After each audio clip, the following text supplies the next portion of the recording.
अस्सलाम वालेकुम। तो वेलकम है आप लोगों का इमरात चैनल में। दोस्तों, आज हम बात करने जा रहे हैं अफ़गान तालिबान और पाकिस्तान के दरमियान ताल्लुकात के हवाले से। एक टीटीपी कमांडर की ऑडियो मंजर-ए-आम पर आई है, जिसको आप सुनेंगे तो आप भी हैरान परेशान बेआबान और बागबान रह जाएंगे।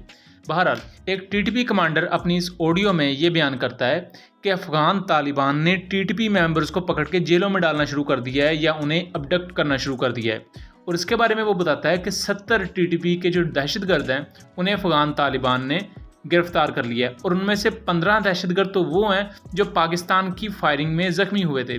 आपको अगर याद हो, 6 सितंबर को टीटीपी ने चित्राल पर हमला किया था 3 अतराफ से। इनका बेसिक तो वखान कॉरिडोर को सील करना था और पाकिस्तान का वस्ती एशिया के साथ राब्ता मुनक़ता करना था। लेकिन पाकिस्तान आर्म्ड फोर्सेस ने जब कार्रवाई की थी तो 6 सितंबर की शाम तक तकरीबन 15 के करीब दहशतगर्द मारे गए थे, 30 से ज़्यादा ज़ख्मी हुए थे। और उसके बाद भी 2-3 दिन बाद जब सैनिटाइजेशन ऑपरेशन था तो 7 दहशतगर्द मजीद मारे गए थे। ये जो 30 दहशतगर्द ज़ख्मी हुए थे, इनमें से कुछ तो पाकिस्तान ने गिरफ्तार कर लिए थे और उनमें से 15 दहशतगर्द अब अफ़गानिस्तान के तालिबान ने भी गिरफ्तार कर लिए हैं। टीटीपी ने जब 6 सितंबर को ये हमला किया था तो उसके बाद पाकिस्तान की तरफ से बहुत ही ज़्यादा सख्त रद्द-ए-अमल आया था। पाकिस्तान में जो अफ़गान शहरी रह रहे थे बगैर किसी कानूनी जवाज़ के या बगैर कानूनी दस्तावेज़ात के, उन्हें भी अल्टीमेटम दे दिया गया कि या तो आप अफ़गानिस्तान वापस चले जाएँ या आप अपने पाकिस्तानी डॉक्यूमेंट्स वगैरह हमें दिखाएँ, वरना आपको एक इंट्रूडर की तरह ट्रीट किया जाएगा। उसके बाद अफ़गान तालिबान पर काफ़ी ज़्यादा प्रेशर बढ़ चुका था। अफ़गान तालिबान बुनियादी तौर पर इस बात को वाज़े करने में या अपनी बात को सच्चा साबित करने में या दलाइल पेश करने में नाकाम रहे थे कि उनकी सरजमीन इस्तेमाल नहीं हो रही, क्योंकि ये बात पहले ही कंफर्म हो चुकी थी कि अफ़गानिस्तान के सूबा कुनार से उठ के इन्होंने हमला किया है पाकिस्तान पर।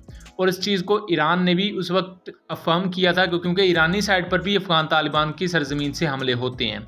पाकिस्तान ने उसके बाद वहाँ अपने कोबरा अटैक हेलीकॉप्टर्स को डिप्लॉय कर दिया और उस पर मैंने वीडियोस वगैरह बनाई हुई हैं, उनका लिंक डिस्क्रिप्शन में दे दूंगा।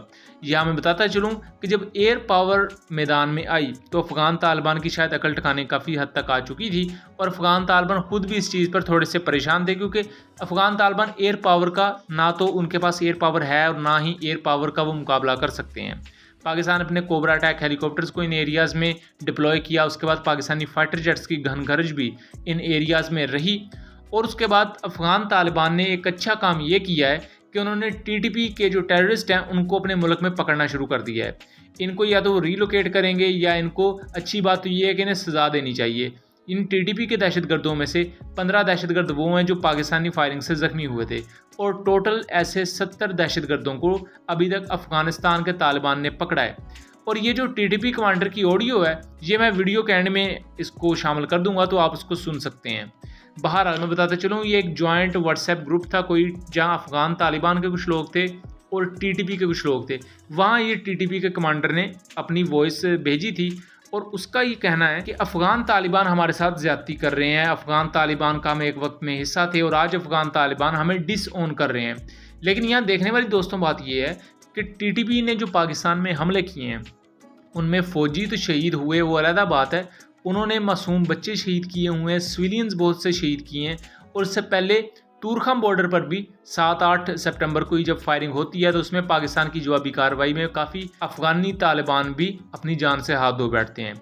दोस्तों, यहाँ कहने वाली बात यह है कि जो बॉर्डर कॉन्फ्लिक्ट्स हैं पाकिस्तान और अफ़गानिस्तान के दरमियान, इस पर दोनों ही एक दूसरे पर ब्लेम गेम खेलते हैं। कोई इस पर इल्ज़ाम लगाता है, दूसरा पहले पर इल्ज़ाम लगाता है। लेकिन जो टीटीपी वाला मामला था, इस पर पाकिस्तान का स्टांस काफ़ी क्लियर था और उस पर पाकिस्तान को आलमी हमायत इस हवाले से भी हासिल थी कि ईरान भी सेम इसी तरह की सिचुएशन का शिकार था। वस्ती एशियाई ममालिक भी ISKP के इन तमाम कार्रवाइयों से मुतासर थे। और ये ISKP या दाइश किन इलाकों से उठ के वस्ती एशियाई ममालिक पर हमला करती है? ऑफ कोर्स तालिबान के मुल्क से, यानी कि अफ़गानिस्तान से। और पाकिस्तान पर ये टीटीपी की सूरत में एक नासूर सवार है। लेकिन पाकिस्तान की तरफ से एटलीस्ट एक सख्त रद्द-ए-अमल दिखाना और उस पर अफ़गान तालिबान की तरफ से इतने बड़े इक़दाम लेना कि टीटीपी के लोगों को उन्होंने गिरफ्तार किया है। अब बेहतर चीज़ ये है कि पाकिस्तान को यहाँ एक बेहतर और वाज़ेह पॉलिसी अपनानी चाहिए कि जो टीटीपी के लोग पकड़े हैं इन्हें करार वाकई सज़ा दी जाए। सबसे पहले तो इन्हें पाकिस्तान की एरिया से ही दूर रखा जाए, और या इन्हें पाकिस्तान के कानून के मुताबिक अगर सज़ा देनी है तो इन्हें पाकिस्तान ला के फांसियाँ दी जाएँ, क्योंकि इन्होंने पाकिस्तान के कई मासूम शहरियों को शहीद किया है और कई फ़ौजियों को शहीद किया और ज़ख्मी किया है।